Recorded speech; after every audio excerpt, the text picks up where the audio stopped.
to the Tales Over Tales podcast. My goodness, it's Jordan. It's Alicia. It's Abigail. Oh my goodness, we're all here. It's so good to see your beautiful faces. Hello. I'm back. You are Yes, back. I am. Sorry, everyone, for my MIA. It has been crazy over here, but I'm good. I'm back. Good. Well, we're glad to have you back. That is for sure. And it's been nice getting to just kind of hash out some logistics and get to chat.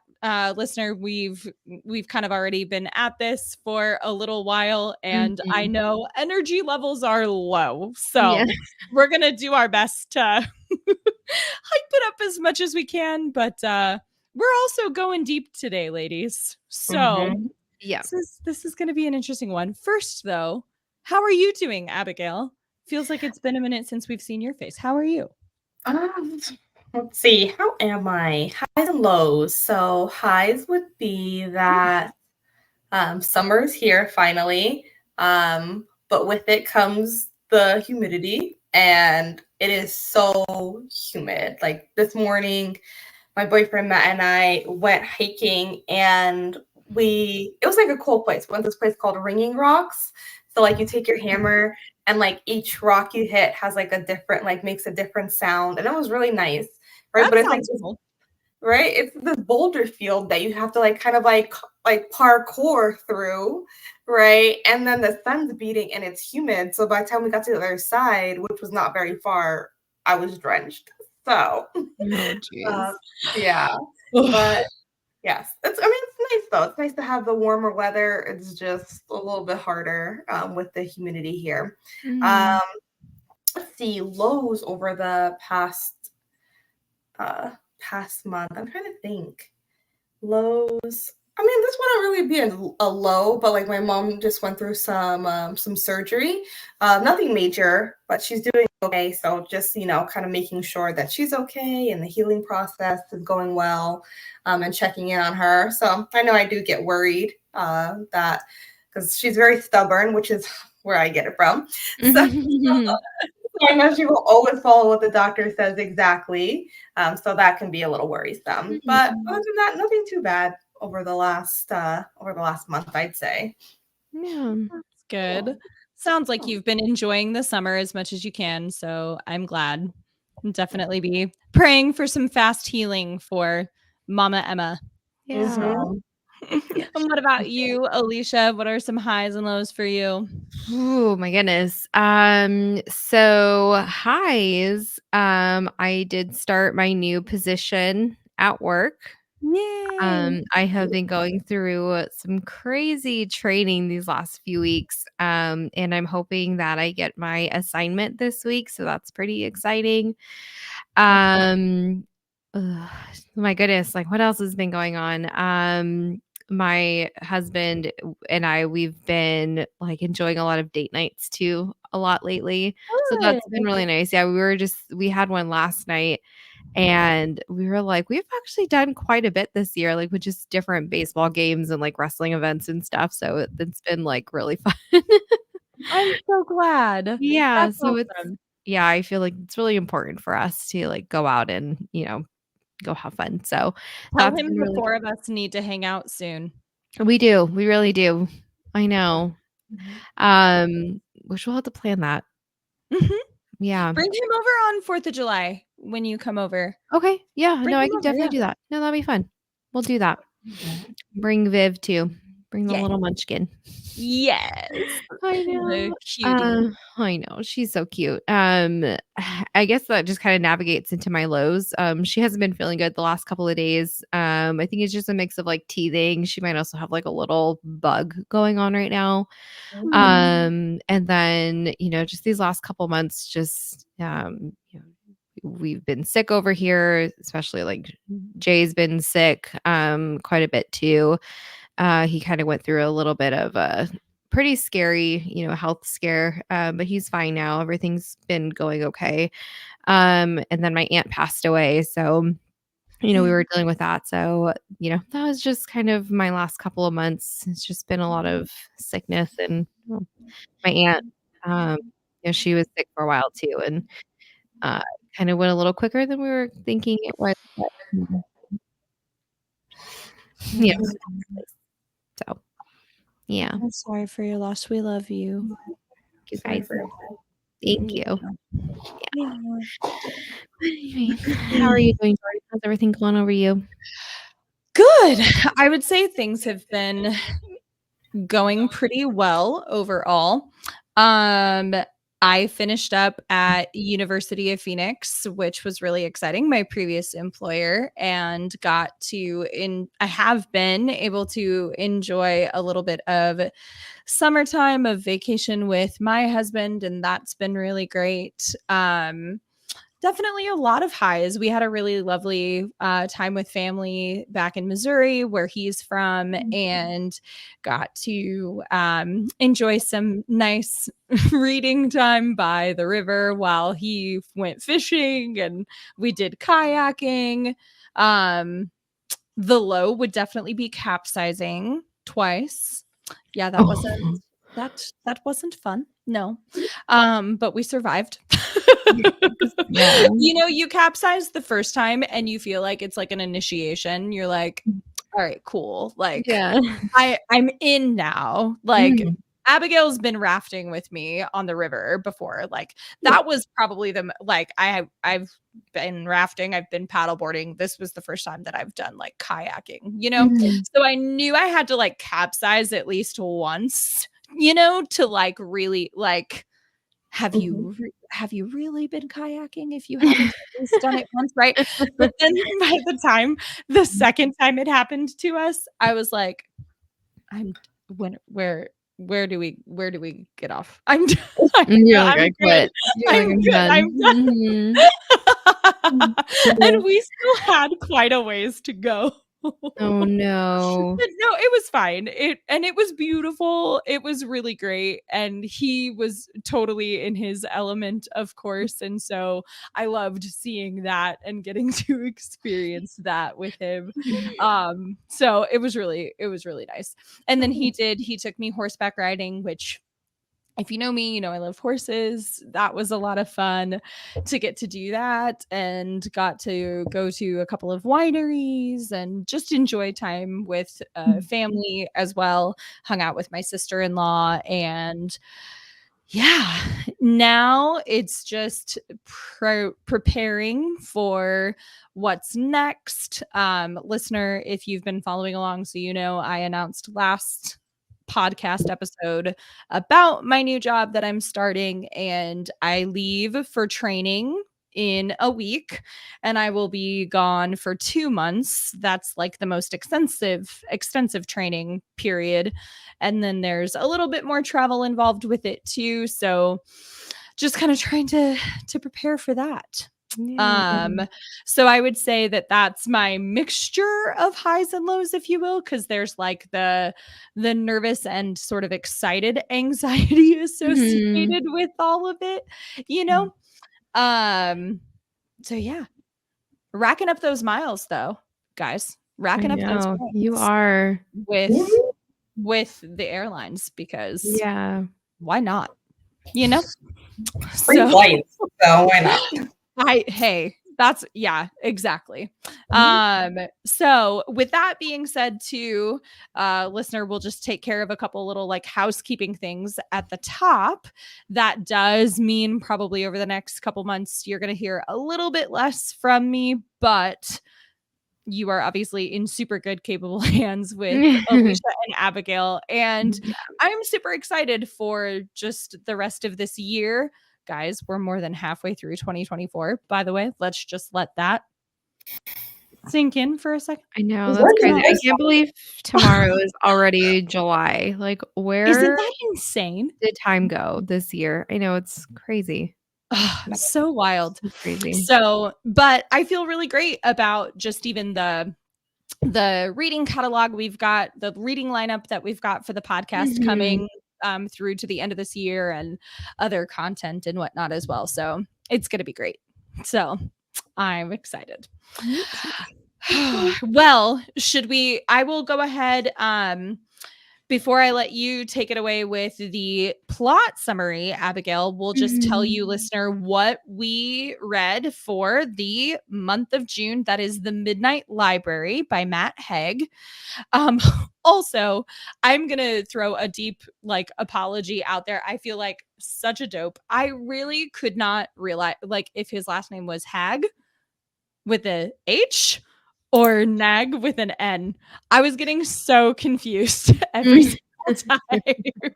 So these girls were probably getting a kick out of seeing all of my updates and whatnot with where I had to keep changing his name. I know. I was like, what are you doing?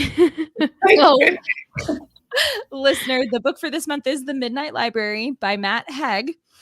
And this is a mocktail. So we are drinking, it's like a midnight tart cherry mocktail, basically. If you've read this book, it should be super clear to you why we are not bringing alcohol into the mix for this month. So here's your disclaimer. Here is your trigger warning, listener. There definitely are some heavy topics we're about to dive into: alcohol abuse, suicidal ideation. We want you to be able to take care. So please feel free to skip if you need to.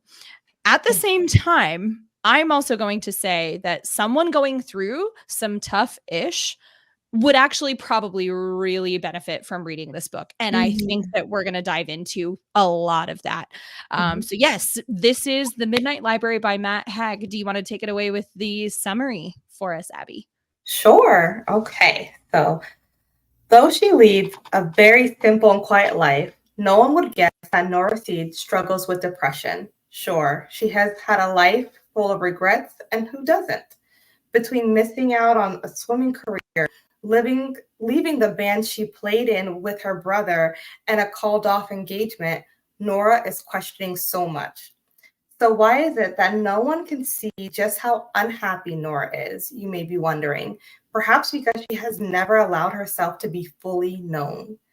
Following the journey of a woman after she decides to take her own life, we wander into what is known as the Midnight Library. This is a place where Nora, with the help of her former school librarian, Mrs. Elm, is able to search out the different lives she could have had based upon the choices she might have made. Would life have been better for her if she had married Dan? What about becoming an Olympic swimmer or a glaciologist? Should Nora have stayed in the band with her brother and their mates? All these questions lead her to embarking on a journey to undo some of her biggest regrets and live lives she thought she wanted. What Nora discovers is that life is nothing but a series of choices, and it all starts with the desire and will to live. My goodness. So I really thank you for reading that, Abigail. I had a hard time writing the summary. I'm not going to lie. It was definitely a struggle to sort of piece it together because there's a lot of layers to this that we can certainly dive into. Let's just start with, what did we think of book?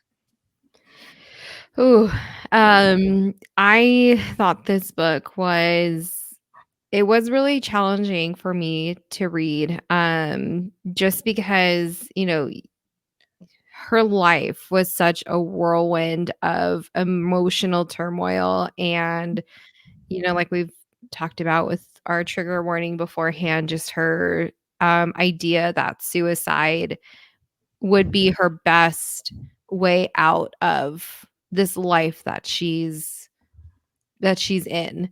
And as someone who has had family members who unfortunately passed in that sense, it's hard to read a book when you're just trying to understand the emotional turmoil of someone. And it's just one of those things where I just hope people realize, it's not a bad life, it's maybe just a bad day or a bad couple of days, and everything is okay. And just seeing the whole shift through the book, was really emotional, because we go from her life in her root life, and then she goes to the Midnight Library and she starts to explore all these different lives that we'll dive into. And then, her at the end of the book and where she's at the end, just makes it so beautiful and just wraps it all up. And yeah, so I just thought it was, like I said, it was just a lot for me to read, but definitely eye-opening as well, and made me also have like some questions too. So Mm. yeah. Yeah, it definitely is one of those kinds of books. I would agree. What about you, Abigail? What did you think? I really enjoyed this book. I thought it was a really good read. And I was just coming at it from like the lens of a therapist who like a lot of times people just think my day is like saying like, oh, it's going to be good. How do you feel? But it's my day is actively trying to help people figure out reasons to stay alive because they believe that suicide is their only option to having a good life. And so I love going through this journey with Nora from where she didn't see the value in her own life to the outcome that she had. We'll get to that at the end. But I think it was great to see her mind shift from being so fixated on no longer wanting to be alive, and just kind of like slowly, which each life she tried on, there was a slight shift happening for her for the other direction. Yeah. Yeah. Yeah, I thought it was so I read this book actually in 2019. I'm trying to remember when it came out. I feel like that was shortly after it came out. It came out like maybe at earliest 2017, 2018. And I read it as part of a local book club that I was in at the time.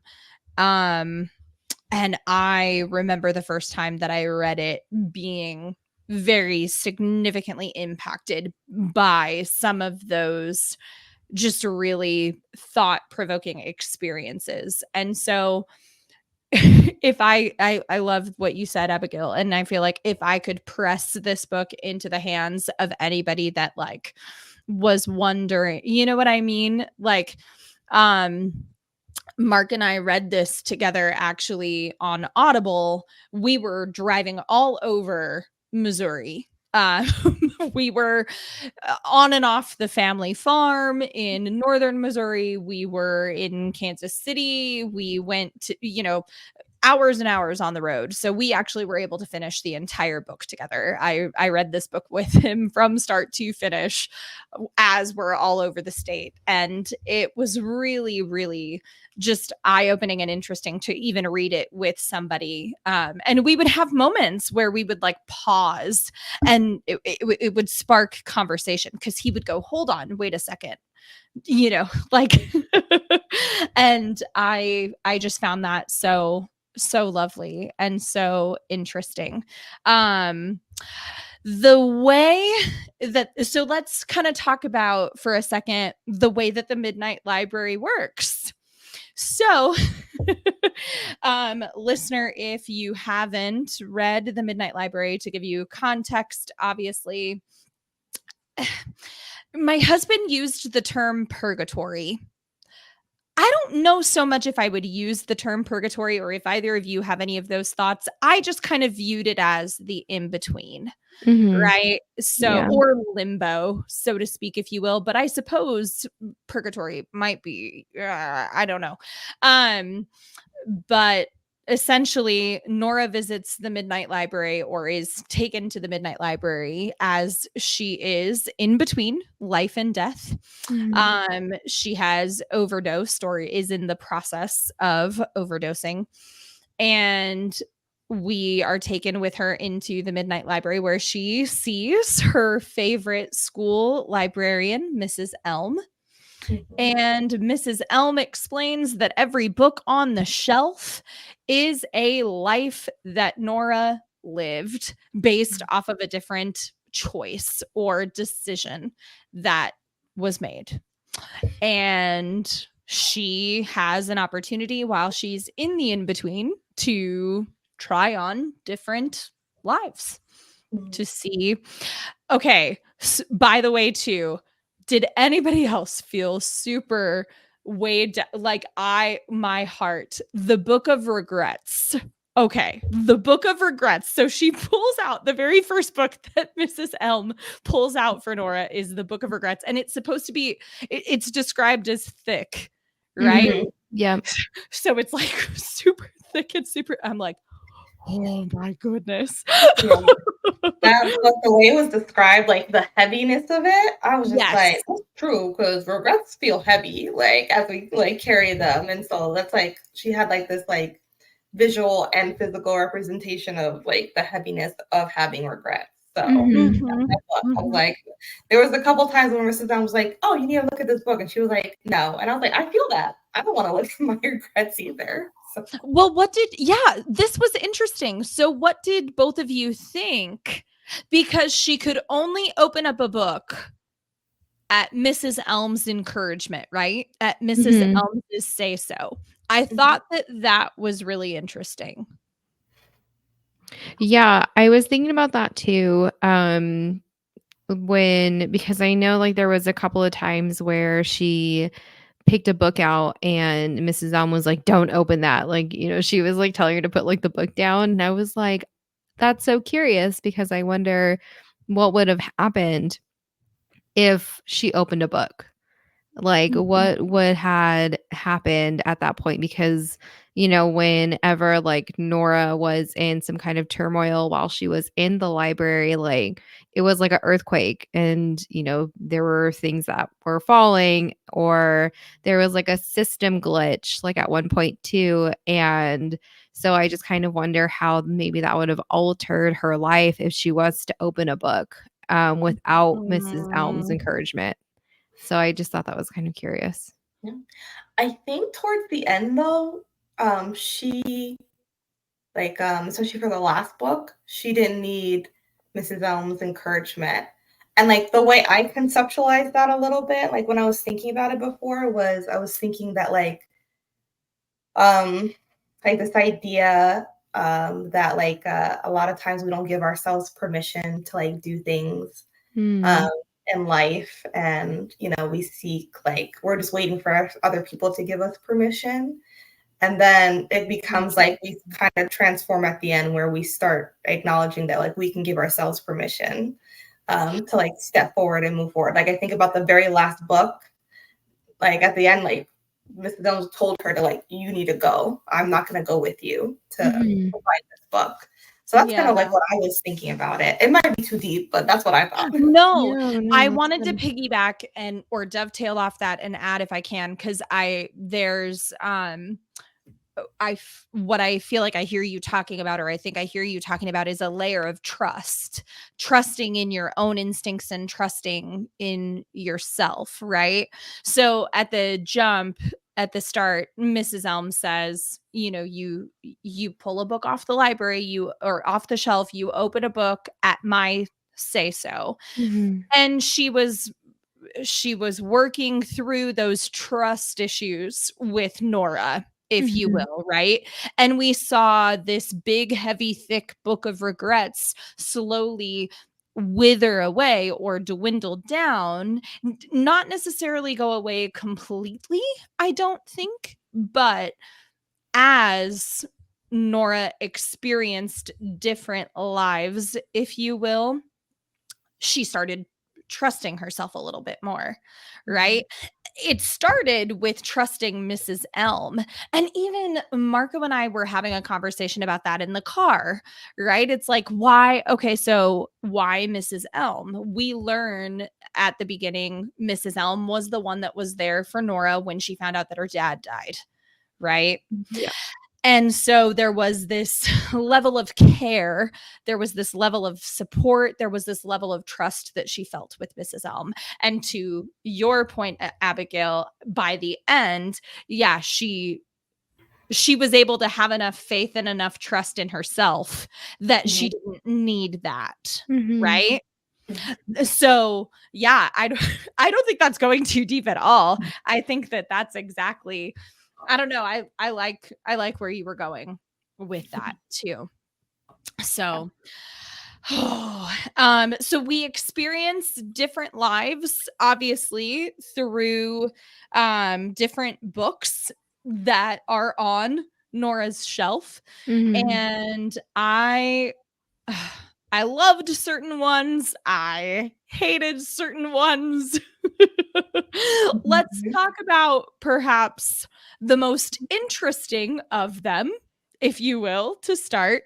So one of the initial ones, I think, if I remember correctly, was oh gosh, when she wanted to know what it might have been like if she hadn't called off her engagement, right? If she had Oh, married Dan. the 3 Right. horseshoes. Mhm. Yeah, the 3 horseshoes, and Mhm. Dan was, you know, love of her life. They were together for a while. Come to find out too, he's also part of the reason why she quit the band with her brother that she was in, so we'll get into that life a little bit. Um, However, he had wanted to open up a pub, right? He had wanted to open up a pub and had wanted to live this just really kind of rustic, cool sort of country life. And initially, it seemed pretty awesome. We find out that Dan was cheating on her, actually, Mhm. or that he had been. Mhm. And it was not the happiest of Mm-mm. marriages. It wasn't the greatest of experiences for Nora. And when she Mhm. started to feel that sadness, when she started to feel that disappointment, she was taken back into the Midnight Library, and went into a different life. But let's sort of talk about that. What did we think about the 3 horseshoes with Dan? No, I thought that it was actually, it was a really good start for her to kind of get an insight on what that life would have been like. It was almost like she was seeing with, like, better vision in that case of, like, Mhm. what she couldn't really see in her root life. Mhm. That she did leave Dan for good reasons because, he was very subtly, but he was, like, belittling her and, like, resenting the talents that she had, um, because, in her root life and with the labyrinths, he was not very supportive of her with that, um, and just, like, completely squashed her dreams of what she wanted to do. So she recognizes that not just in her root life, but in this in between life that she's in right now, the relationship had definitely run its course because he was cheating on her and, he was drinking a lot. So, there was just a lot of red flags that were kind of going off. And she knew that if she was to stay in that life, with the pub and with Dan, um, everything would have just probably intensified and it probably would have made everything worse for her. And who knows how, like, her mental health would have been at that point too. We already see in the beginning of the book how her mental health is already. And I just couldn't imagine, like, how much off kilter she would be at that point if she stayed. So, Well, and I yeah. think a big reality that Mhm. what really hits her is he was so prideful even to Mhm. acknowledge that this dream he had once had was no longer serving him. Yeah. He wasn't even happy, right? Mhm. She talks about I think when we step into Nora's perspective, in this in between life potential life, if you will, like she talks about how he's put on weight, he's drinking more than usual, he looks like Mhm. he's aged. This dream that he had once had, it brought him so much drive, so much joy. He was super like passionate about it. And then all of that had fizzled, Mhm. right? Yeah. Mhm. And sure, that happens on occasion in the day to day sort of mundane tasks or just life of it all. Mhm.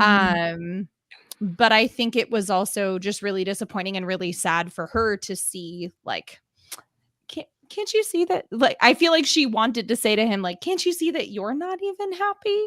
Like, Mm-hmm. and I can't recall, I don't think that she said anything like that to him directly or Mm-mm. specifically, but Abigail, what do you think? First of all, I want to say it was bravo when she told him off and told him about himself before she left Yeah. that life, right? Before the disappointment really set in. But I think that it's just really interesting how sometimes, like, because that was one of her regrets, not marrying Dan, not following through with everything. And then when she got back, like, you know, that was like to the Midnight Library, that was like a regret that had faded. Mm-hmm. And that happens a lot where we think like, oh man, like if I had done this, my life would have been differently and perfect. I'm just like kind of like thinking a lot of the lives she tried on or tried to be a part of was that like I think she had like the thinking of like the grass was greener on the other side. Mm-hmm. Right. Which is, you know, kind of like going into symptoms of depression, like nothing in life can feel like it's going well. Everything feel like when it rains, it storms, and it feels like it's constantly storming. And all you can see is the negative and all the, you know, all the bad things that happen. And it's hard to even pinpoint one good thing about what's going on in life. And for her, like it really like these regrets were really stemmed in like, you know, my life would have been so much better because right now it's like completely like crap because none of these things happened or I didn't pursue any of these things. So yeah, so her finding out that marrying Dan was not everything that she wanted it to be, but then also opened her eyes to who Dan really was in the Mm-hmm. Yeah. first place. Like she started to notice like, no, he was never happy for me. He like I had dreams and he always wanted, like he always tried to tear them down or always made me feel like small. Like it wasn't something that was just happening in this life that she had tried on. It was something that she had experienced in her root life too, but she just didn't like see it at first. Yeah. Yeah. He was a steamroller. He was Mm-hmm. this kind of steam, like very one track minded, you know, tunnel visioned. And I think that that also led to, you know, she describes him as detached in one part of the book, and I was like, oh, I feel that, like I Mm-hmm. see that. Yeah, he just is very like, you know, very detached from her desires, her needs, Mm-hmm. and just all very self-centered, Yeah. self-focused. Mm-hmm. Yep. So, um, okay, so another life that she tries on that we find super interesting. Forgive me because I didn't keep super like decent track of them in my notes as far as like the order of them. But the other kind of big one that we could talk about was she wanted to know what her life would have been like as a glaciologist. She Mm-hmm. was really interested in becoming a glaciologist. And in fact, in her root life, she talks to Mrs. Elm about weather and glaciers, and she's very interested in all of this. So she wants to know what would life have been like if she was a glaciologist. I found this one to be pretty interesting. I loved this one. The polar bear was insane. Oh, that wasn't even why I liked this one, but yeah. Okay, Okay. so why did you like it? Go ahead. Because she meets Hugo in this one. Okay, so I'm looking at the notes and I think we've got some hot takes. I think we've got some controversial. Okay. Because listener, I'm looking at my notes and we share notes. Mm-hmm. Abigail was not a Hugo fan. I was not. I was not. But Alicia, you go first. Why were you a Hugo fan first? Like, No, I mean, not so much that I was a fan. It was just so interesting how he, you know, at first he like called her out and was like, you know, you don't know anything about glaciers. Like, you know, you don't know what you're doing here. But then we find out that he's also another in-betweener. And I just thought that was The so interesting. slider. They call Yeah, them the sliders. slider, exactly. And I just thought that was so interesting because I wasn't expecting us to find another person like Nora in this story, you know, where there's someone else that, you know, a slider, you know, they're going in between lives.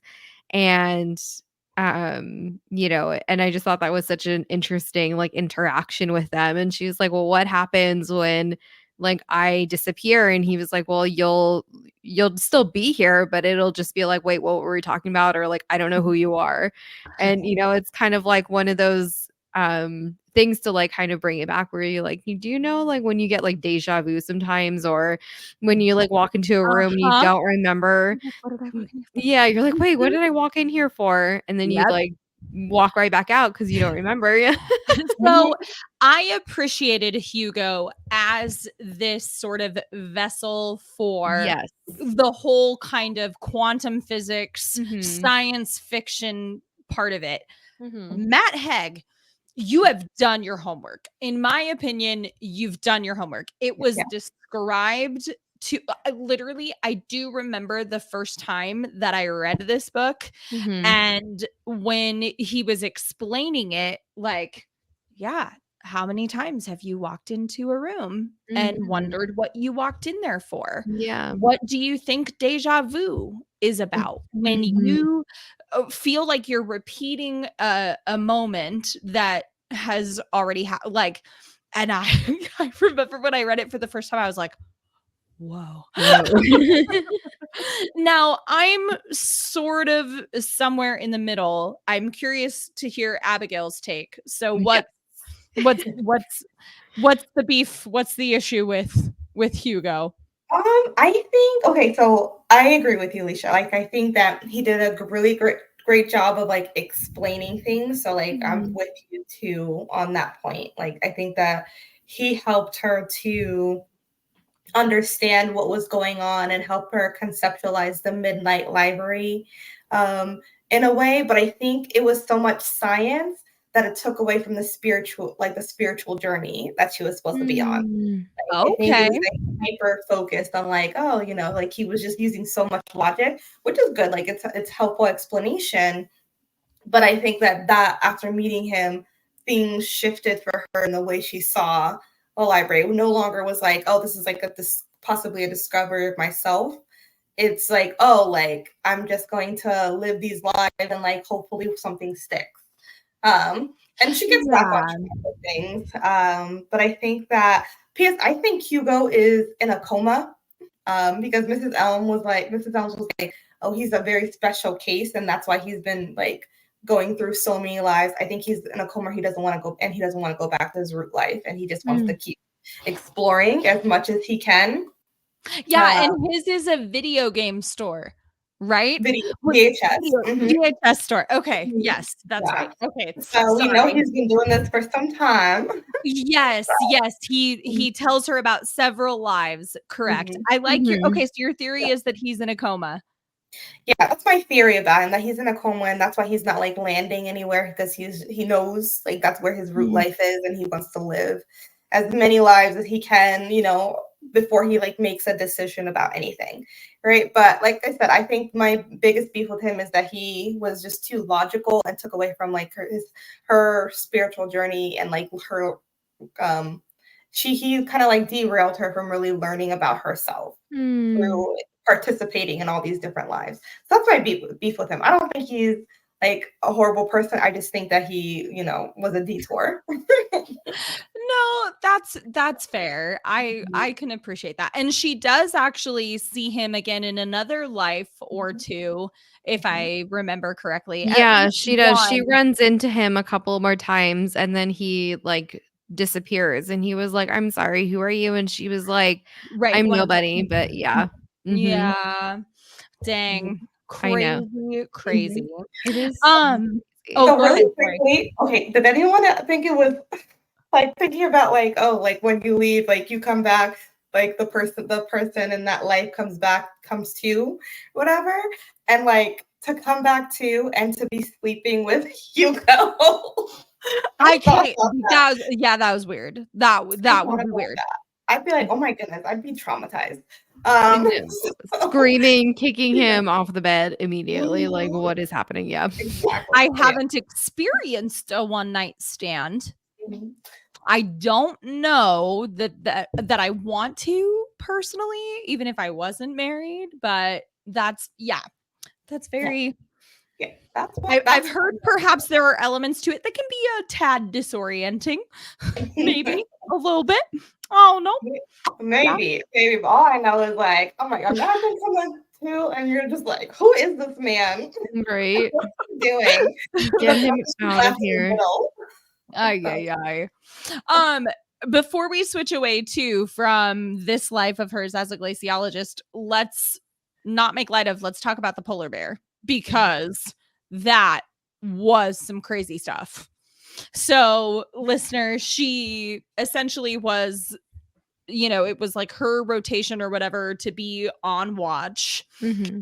And I can't remember specifically where they are, but they're at this, of course, super remote location, and it's very, very, very cold.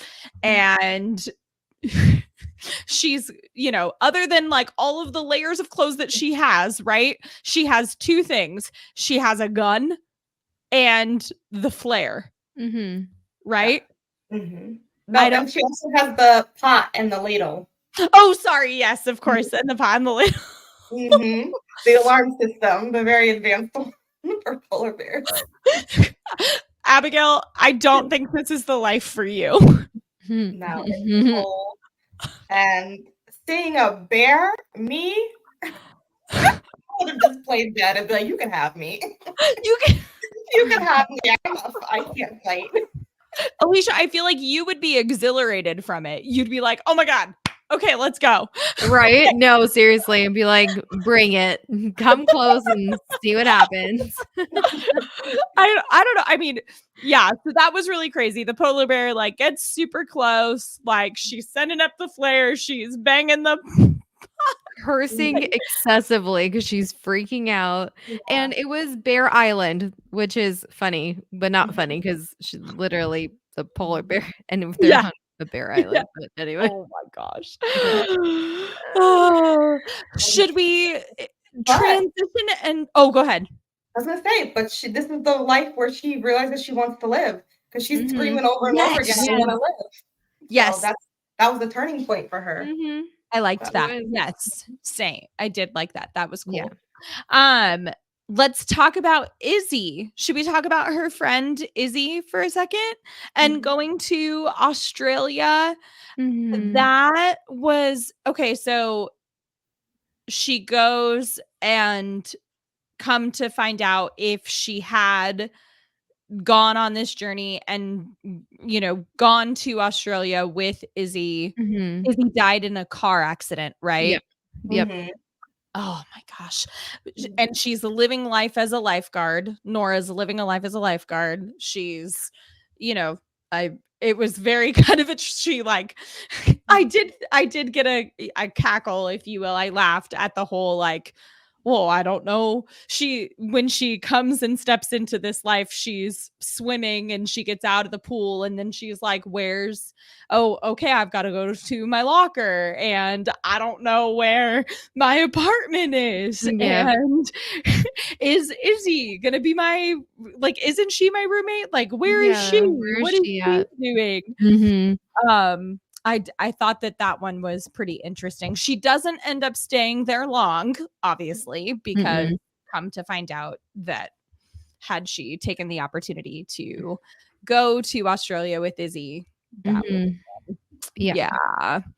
Oh, I would have loved. Okay, there you go. Yeah, that's an interesting critique of mine now that I'm just realizing for the book as I'm processing in real time with you guys. I would have loved more of Izzy.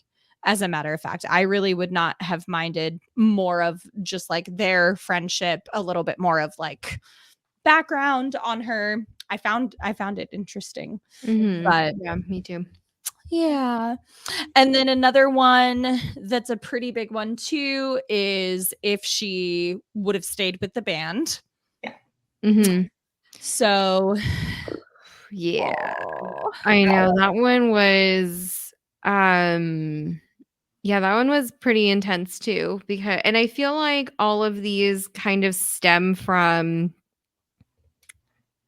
she was thinking of these lives of what she would have done differently, but also she wanted to make like other people happy too, like with these lives that she's going in. So in this Yeah. case, she wanted to know what the fame would have been like because she thinks that's how like her and her brother had like that big falling out because she didn't want to be in the labyrinths anymore in her root life.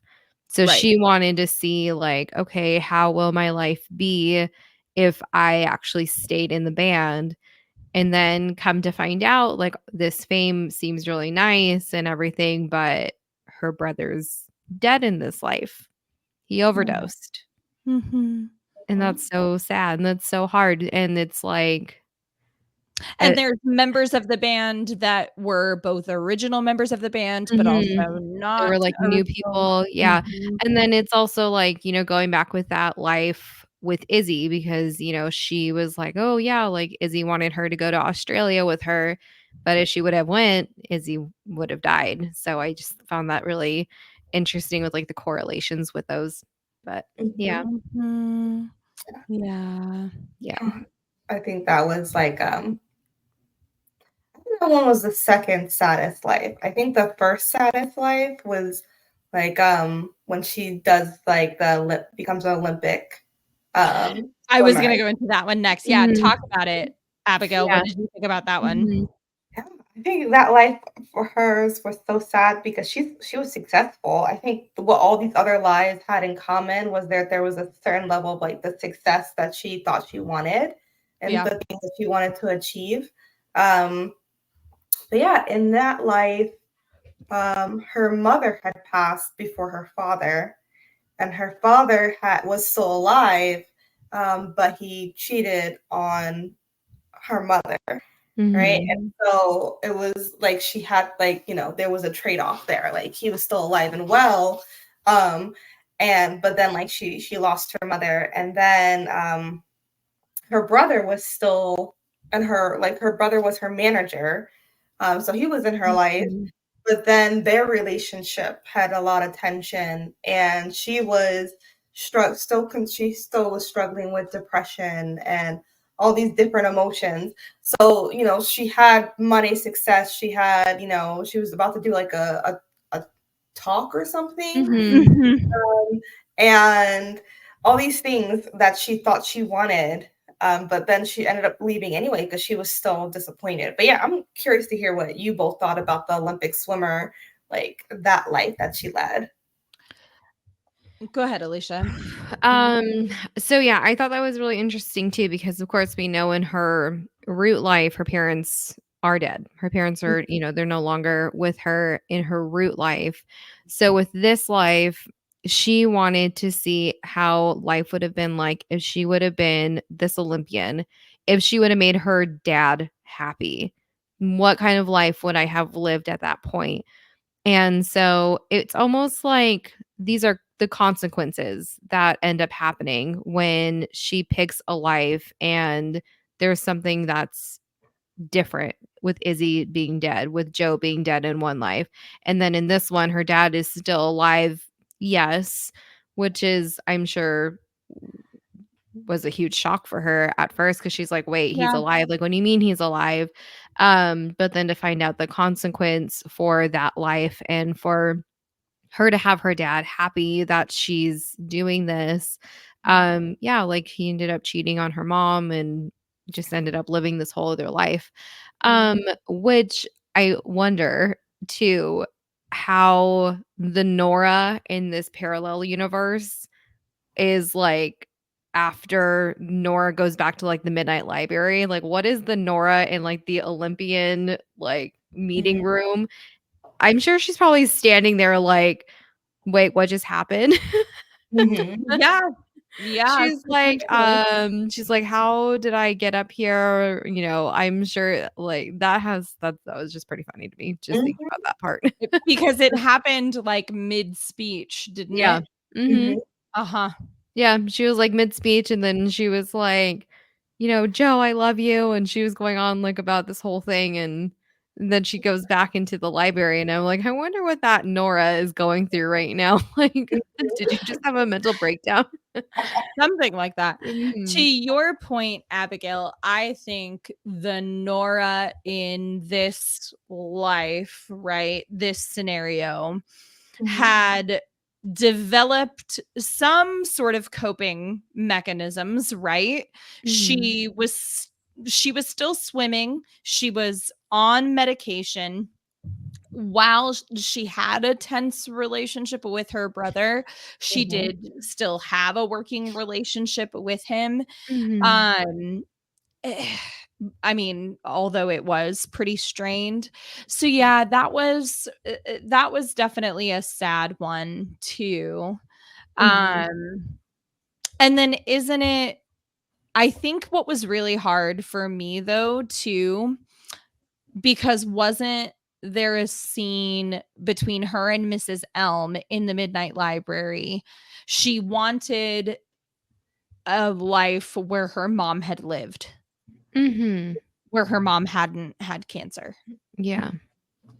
And Mrs. Elm was like, that doesn't Unfortunately, that that, doesn't like, make life doesn't exist. Well, I mean, it was kind of like how in the beginning of the book where she wanted to have a life where her cat was still alive, Yes. and Yeah. it comes to find out, like, she was in that life for, like, maybe a minute because she got into that life and he was still gone. Mhm. But I feel like Yeah. with her experiencing that, like, quick minute of a life, though, it vanished that from, like, her book of regrets because Uh-huh. she was a good cat owner, she loved that Yeah. cat, and so it was just kind of her way of, having that realization that was the case, and Mrs. Elm even makes a point. She's like, Mhm. the cat lived longer with you Mhm. than without you, Yeah. actually. You Mhm. didn't know this, but this Yeah. cat had a degenerative heart disease. Mhm. It was not going to live Yeah. past this Mhm. point. And Yeah. I thought that I agree with you. I thought Mhm. that that was really interesting. Yeah, so it would have been, and it like you said, it's sad that she wasn't able to find a life where, like, her mom was still alive, because I feel like in a sense she may have needed that for herself just to see, like, what she may have been able to do something different with her and her mom. But for the fact that Mrs. Elm was like, "Unfortunately, like, we can't go back, like, that Mm. far. Like, there's nothing we can do for you in that case." I think that Yeah. just kind of settled more of that fact that there wasn't really anything that she could have done. Like, her mom, yeah, I don't know. Yeah, Yeah. Yeah. definitely a Yeah. sad life. Well, definitely some sad lives she tried on, but she had some really Mhm. good ones though that she tried on, but she just wasn't satisfied with. Like Right. Right. so. Mhm. And Mhm. I can't remember exactly where it was. I meant I meant to text you, Abigail, and I meant to talk to you about it, but I'm glad I can talk to you about it here. There was at some point or another, she's getting super like exasperated or just frustrated with, nothing is like sticking, nothing's working, whatever. She makes a comment to Mrs. Elm about wanting to return her library card. Mhm. Do you Yeah. remember this? So, Now, listener, Abigail and I have a joke. I'm going to let Alicia in on this too. Multiple periods of time when Abigail and I were living together, we would have a running joke. Our conversation would start something along the lines of, "Hi, ma'am, I would like to file a customer service complaint. What's your customer service complaint? I would like to return my adult card. Where can I return my adult card? I no. choose not." No, ma'am, listen. I need to return the adult card. I just want I don't even I don't just I don't want a refund. Just here's the No card. Bye. funds. We in it. Like Mrs. L said, like, no. Listener, this is why Abigail is so good at her job. Because and repetitive. many, many times I would come to her this way. And she'd be like, no refund. You don't get that. Sorry. You don't get to revoke it. Sorry.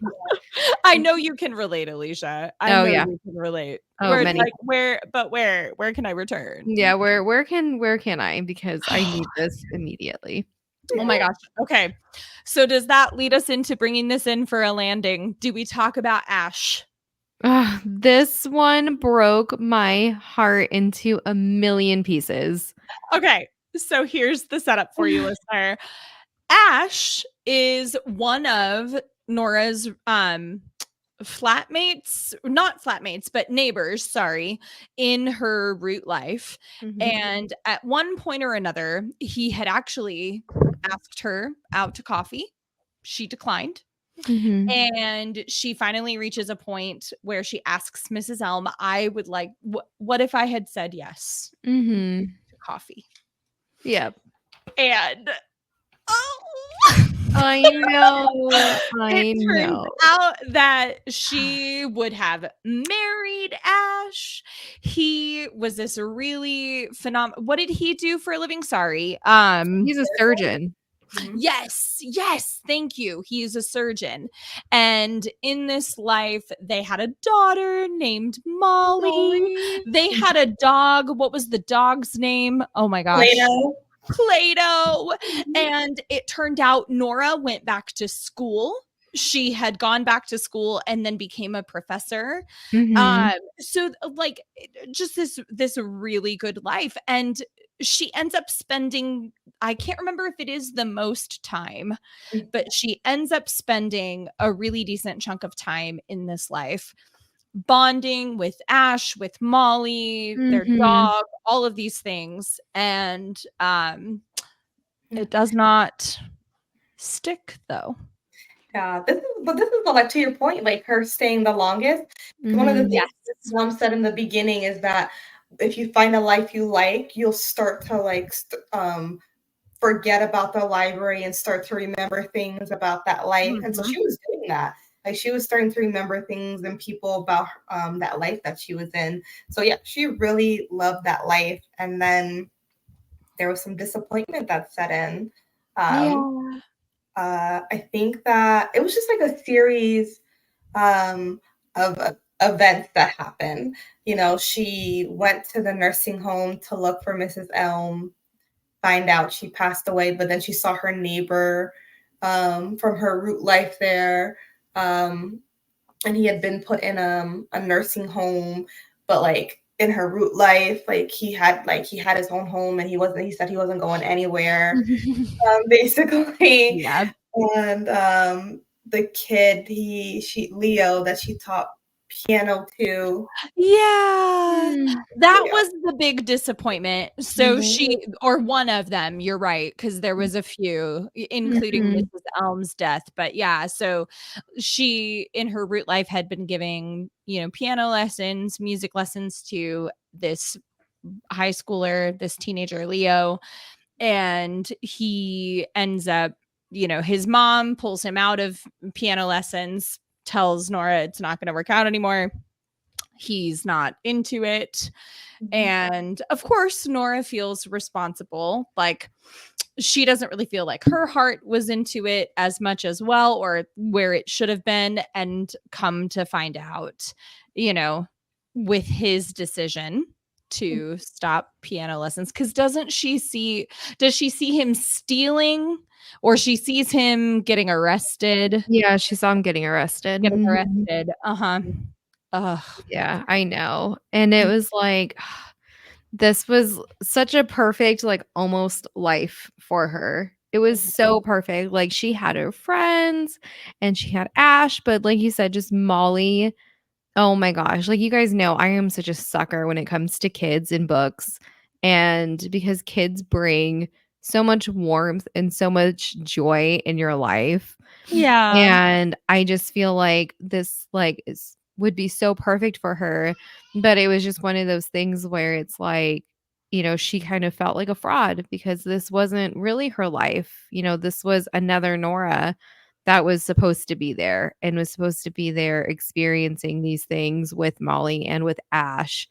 And Mhm. I feel like that was one of her disappointments too, besides, finding out that Mrs. Elm is, had passed away, and, that this whole Leo and with the piano lessons not working out because it turns out that he just had a whole other idea of what his life was going to be like now that he dropped out and stuff too. So, but I was really sad though that, that was just how it ended up. I Um, know. you know, Yeah. but Yeah. And Ash was such a great husband. yes. Really, I loved her moments connecting with Molly. I was Mhm. like, she was before she started like gaining her own memories Mhm. of like her life with Ash and Molly. I Yeah. love the scene where she's like asking Molly different like different questions. What does yep, and what does daddy do? And how did mommy and daddy meet? And do you know Yes. and who what Uncle Joe? Yeah, do you get to see Uncle Joe? And like Yes. Mhm. Which I loved that part that when was they went to cute. go see Joe and his husband, I and know. then when we, like, come back to the root life and, like, Yes. like, his husband in that life came up in her, like, root life when she goes back. We'll talk about that, but I was like, Yeah, "That no. is so stinking cute, though." Like, I just love how that kind of came in for, like, full circle a little bit. Yes. It was a full circle moment because Yes. literally so she makes it back into her root life. She has the desire to live. She sees her brother, and at this point, her brother is not with his husband, but his husband ends up being on her medical team, Yeah. right? And that's how like and she's like, "You should ask Joe, like, ask for his number." Like, Yeah, you're like, "Hey, like, like, he's like, "I don't you're even gonna know." end up marrying this guy," and he's like, She "What was are you like, talking about?" he's like, "I don't Mhm. even know if this guy is gay. I don't even Mhm. know if he's single. He's gay. He's He's gay. single. He's very gay. He's so Just gay. You're good. Just go." Just go for it. Just go. Just do it. I oh, know. That was so funny, but, can we just talk about really quick, though, how I feel like very traumatic that library scene was before she goes back into her root life with the Yeah. fire and everything was on fire and things were Mhm. coming down because, mhm. that Yeah. was kind of like I feel like that was definitely that point where it was either you die or you find this book and you go back into your life and you think about every regret that you had that you worked out these last who knows how long it's been Yep. Mhm. and you go get your stuff together and go live like you Mhm. decide at this point. But I feel like that was so traumatic. Like, oh my No, gosh. it was. That It was 100% was. Yeah. I Yeah, agree. that was a great scene though. Like that's what I was Mhm. talking about when Mrs. Elms sent her to go find the book herself instead of like saying, "Here's the book. Let me switch." Like no, Mhm. like it was intense, but like I like the words that she wrote before she returned to her root life, which was, "I am alive." Yeah. Um, and those words had so much power. It brought her back Mhm. to that moment, and then she like got up and she got help and she was hospitalized. Like all these things happened. But yeah, that was and then like she just started to live Yeah. um, and make all these decisions for herself and Yeah. not wait for other people to make those decisions for her. Mhm. Mhm. Yeah, I know. I was kind of wondering like how that was all going to work out. 'Cause I Mhm. was listening to this, to this book since mine broke. But yeah, like, she was writing in that book, like, Nora wanted to live, and then nothing happened. Nora decided to live, nothing. Nora was ready to live, and then still nothing, and then that's when, like Abigail said, she said, "I am alive." Mhm. And then it said, and with that, the ground shook like fury, and every last remnant of the Midnight Library dissolved into dust. And then, of course, at that point, I had to go into work, and I was like, so does she live? Like, what's happening? I had to leave myself on a cliffhanger at that point. Well, yeah, so how did we feel about the ending? So what did we think? I loved it. I felt like Yeah. it was such a good wrap up. Like, it just goes back to what I said in the beginning. Like, it's not a bad life. It was just a bad day. Mhm. And, Yeah. when she comes to and she sees her brother, and her brother was explaining, like, I had my own ish going on. I wasn't ready to like be with you and, help you through whatever you needed to help with. He apologized and he was like, I'm going to be here now. And then even like with Izzy, and she was like, I'm going to be moving back. Like, I can't wait to see you. I can't wait to hang out with you. Cause that was the other thing too. Like, she thought like her and Izzy had like a falling out and like they weren't friends anymore, but that wasn't the case. Like, so all these things that she was spiraling with in the beginning, it just turns out that there was just other things that were going on that at the time she just didn't see that. So like this end of the book revelation thing was just Mhm. it made me sad, but it was I so good. know. Yeah. Yeah. I so I wanted her to ask Ash out for Oh, I was hoping coffee. she was gonna like chase after him and like bang on his car door and be like, hey. I know. I was now, do I appreciate even just sort of the reality, if Mhm. you will? Matt Haig did a great job Mhm. of leaving it to your imagination Mhm. as the reader to Yeah. Mhm. say, because I think even towards the end, like in Nora's narrative, she even says that, like, yeah, like maybe I'll ask him to Mhm. coffee. Maybe I'll do this. Maybe Mhm. I'll do that.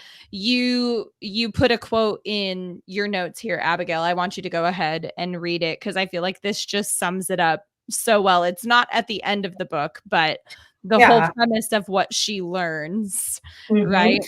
Absolutely. The quote is, maybe there was no perfect life for her, but somewhere, surely, there was a life worth living. Hmm. Mhm. Yeah. Uh, so good. Oh Mhm. my goodness gracious. I am so glad that we read it because it needs to be pressed into more readers' hands, personally. Mhm. Absolutely. I think. And even before we go on to the movie segment, one thing I do want to Yes. like do like a disclaimer to the readers is that if you're struggling with thoughts of suicide or harming yourself, or even with addiction, I want to encourage you to seek professional help, right? By either meeting with a therapist, finding an AA group, or even by calling or texting 988 to speak with a Yeah. professional. Yep. Because I know, like Alicia was saying, is that the day was really hard, but it's not a hard life. And sometimes it's hard to see that in the Mhm. midst of things. And so it's going to take the perspective of other people to help pull you out. So I always like to do that. I want to do that disclaimer of text, call 988, connect with a therapist or an AA group. Yeah, Thank absolutely. you. Yeah, thank Yeah. you for throwing that in there. Absolutely. And I appreciate this journey and the opportunity Mhm. to read this one with you both because Yeah. it is it is a wonderful Thank wonderful you. book. It So, is. should we get into fan casting? Should we get into dream casting? Abigail, you go ahead and share your thoughts cuz You saw my I unpopular know. opinion. I was Yeah, like, "Oh, all right. You are full of them today, are you not?" yes. I But love it. my unpopular opinion is I would not want this to be a movie adaptation. Not Like, even a series though? Like, what about a television series? No. no. I think that I think that I worry that the message would get lost in translation because it's really hard, not really hard. I think that it's tricky to translate some of these messages and some of these these emotions and experiences in film. Like the example I gave is Life of Pi. If you read that book, it's so dynamic, and it's all about the main character Pi going on a spiritual journey. And I think the movie, like some of the things got lost in that.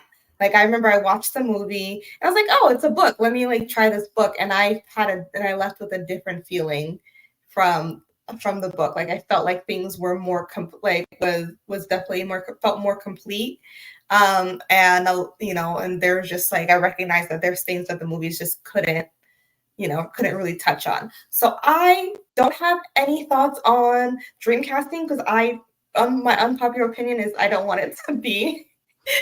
Hey, you are fully entitled to your opinion, ma'am. I agree. What about you, Alicia?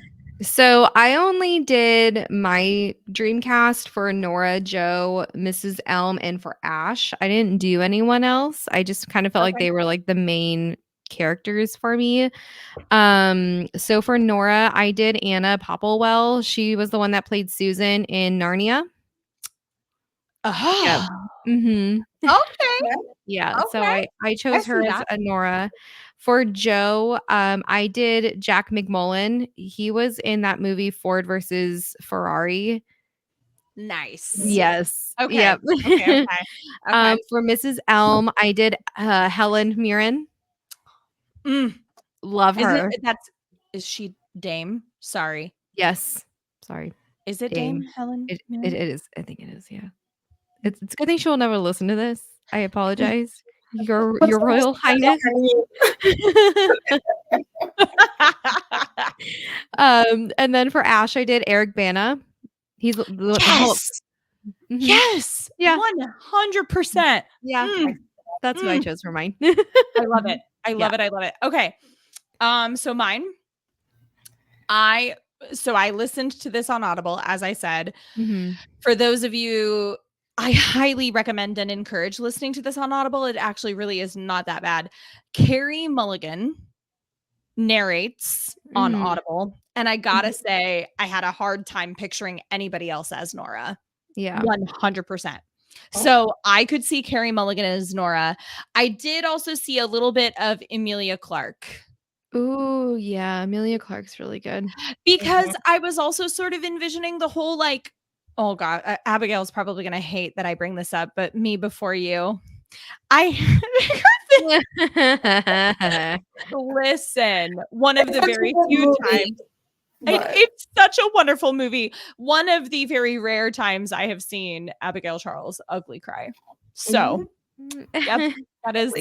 How do you watch that movie without ugly crying, though? No, you can't. You don't. You don't, but you don't. So anyway, Carrie Mulligan and or Emilia Clarke. I had to go with Julie Andrews or Meryl Streep for Mrs. Elm. I 100%, or even Dame Judi Dench. Like for some reason, Judi Dench was in there in my brain as well. I mean, I loved that you brought Helen Mirren, of course, but I could totally see that. I liked Eric Bana as well. I was also kind of envisioning Eddie Redmayne though for like Dan or Joe.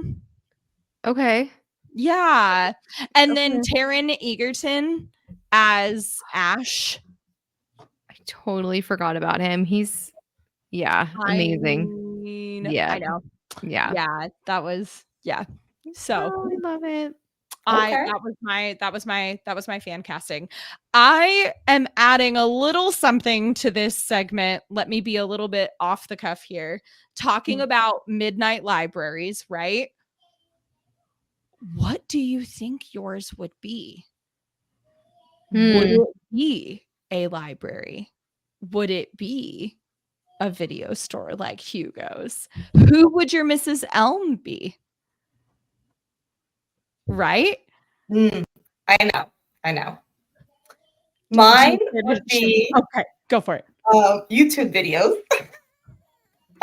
Okay, Marco said something super similar. No, he legit was like, "Oh, I think mine would be YouTube videos." Yeah, mine would be YouTube videos for sure, and it would be like and all the Not names. Sims. No, not Sims. No. That's sacred. It would be, but like all of the names for like the would be like clickbait, like type Yeah. names, just like random like girl da, da, da, da, or girl jumps off. I don't know, cliff, whatever. But I think that would be mine, and I think I would go with a teacher that like was one of the first teachers that really ever gave me like a good like a compliment. Like, you know, because I had horrible teachers. Like growing up and Oh like, yeah. you know, as a kid in the 90s with ADHD, like no teachers didn't know what to do. And so, you know, I had one teacher who was great, Mrs. Simmons. So that Aww. would be Mrs. Simmons. I love that. Okay. What about for you, Alicia? What do you think? So it's so funny you ask because I was thinking about this too. Like, what would mine be? And the only thing I could honestly think of is when I was in middle school and we had Mr. Lemieux as our science teacher. Mr. Lemieux. Yeah. I And remember Mr. Lemieux. yep. So that would be my Mrs. Elm in that wood shop. Okay. So Mhm. yours would be a wood shop. Yeah. You think it would be a wood shop with Yep. Mr. Lemieux? Interesting. Mhm. Okay. I know. Okay. Yeah. Okay. I And what like about it. you? Okay, so I'm super torn. I don't think that mine would be a library, Mhm. but I feel like it could be a bookstore. Mm. I do 100% feel like it could be a bookstore Mhm. or something perhaps like a coffee shop or Mm. I don't know exactly how it would work. Mhm. But that would be my I yeah, because a library, I do admit I probably spend more time in bookstores than I do Yeah. in libraries, and so I don't know. That's such a hard one for me. And then I think about like if it was a coffee shop, right? Because like YouTube videos or even like a wood shop, for example, like you could start to kind of figure out how you could make that work. Mhm. Marco for me was like, "Oh, I think yours would be a coffee shop for sure, 100%." And I was like, "Well, how would that work? Like, would the different coffee beans like represent different like Yeah. lives and then you have to like put them in the grinder to like ground them up and then when you Mhm. sip the coffee that takes you into the I don't Mhm. know. I don't know. Yeah. And yeah, but that's like so creative though. I know because that's what I was thinking too. Because I know in wood shop we would make like race cars because that Yes. was like his whole thing. So Uh-huh. it'd be like, okay, well, if you're gonna be tasked something, like pick a race car. Mhm. So Mhm. There you go. yeah. There you go. I like it. I like it. I Yeah. like it.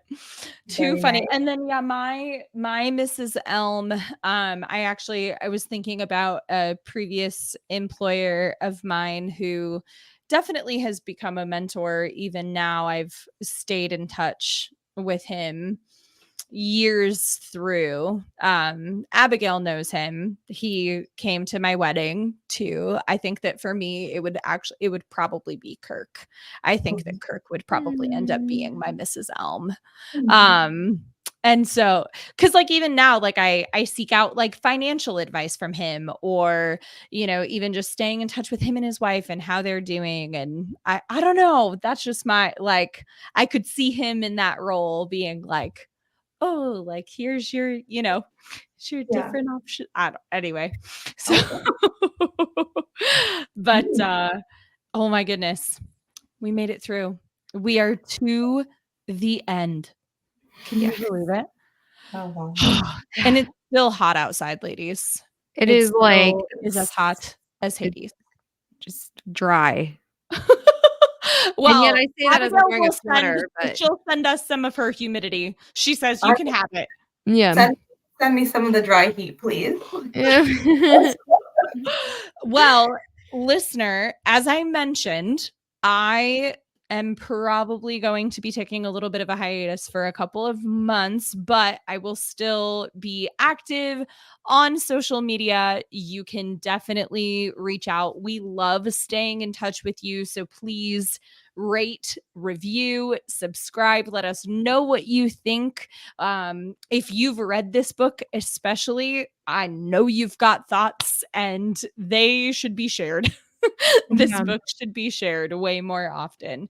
But yes, before we go into how the people can find us, let's share. So for our July pick for the podcast, we are actually diving into the Knock 'Em Out series by Lucy Score. The first book in the series is Things We Never Got Over. So I am super excited to hear you ladies come on and talk about that one next month and hear what you think about it. It is definitely going to be a bit of a lighter read for us as we go into the next. We'll be covering that July through September. So it'll be really, really nice to get a little bit of just a light, breezy break, if you will, from we've been covering some heavy stuff. Yeah. I think we've been covering some heavy stuff. So it'll be nice to take a little bit of a break from that as we transition into when it is already going to be fall. Holy Toledo. Hold on, you guys. We have a special guest. Hold on. Hi, Mom. Aw. Hi, Miss Viv. Say hello. You're gonna be famous. She's ready for she's ready for some mommy time. She is. She's so ready. She's like, listen, you've been in here for like an hour and a half. What are you doing? Oh my gosh, for like closer to 2 hours. Because we did a lot of prep. Okay. Yeah, we did. So yes, Things We Never Got Over by Lucy Score. I cannot wait to hear what you ladies think about it. Listener, if you have read the Knock 'Em Out series by Lucy Score, if you know, you know. Super excited to listen to you ladies on that one. But yes, you can find us on Instagram. We do have an Instagram account at Tales Over Tales Podcast. You can find me, Jordan, at Cozy Reads and Sips on Instagram. And you can find me on Instagram, Allie.reads.turner. You can find me on Instagram at the Charles in Charge. Because you are in charge. All right. Well, I love you ladies. I'm so looking forward to more to come this year. But until next time, stay reading. Stay classy. And as always, well, or maybe not always, because you need to take care of yourselves. Yes.